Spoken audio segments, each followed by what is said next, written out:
Mayor, yung pong solar lamp, diyan sa Benguet, kapansin-pansin na maraming bagong lagay tapos halos magkakadikit, hindi naman na ilaw kasi lagi makulimlim eh. So, ano ang inyong feedback diyan sa Benguet ng mga solar lamp na ito na nagkalat?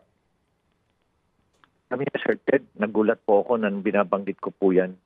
Yung mga mayors po, marami rin po sila sa ibang lugar. All over the Philippines po yan, hindi lang po sa Benguet.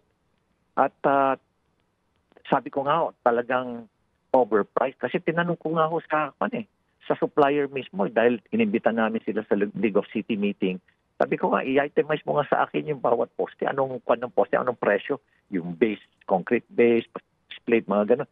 Aabot lang ho yan ng mga 34 to 40. Mali pa nga ho ako, 40 to 46,000 sinasabi ko. Yung pala, mga 34 to 40, depende ho dun sa lumen.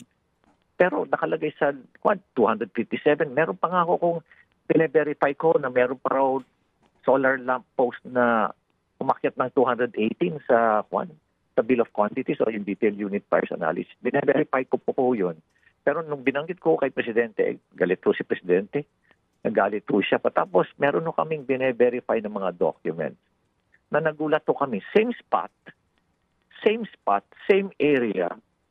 Tapos po, bakit ho, ibang title ng pangalan, ibang title, yung isa, solar lamps.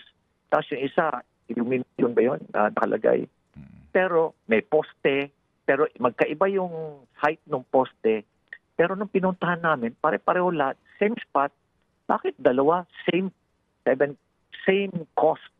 Kaya ho, pinapa-verify ko yung dokumento. Is this another ghost project?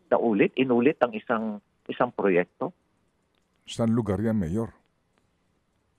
Sa Benguet po eh. Nakita ko po sa Benguet. Pero ako, hindi pa ako tapos verify ko. Pinapa-explain ho namin eh. Tinitingnan nga ho namin mabuti. Opo. Malawak ang Benguet. Ano po? Saan po banda dyan? Diyan ho sa bandang La Trinidad area.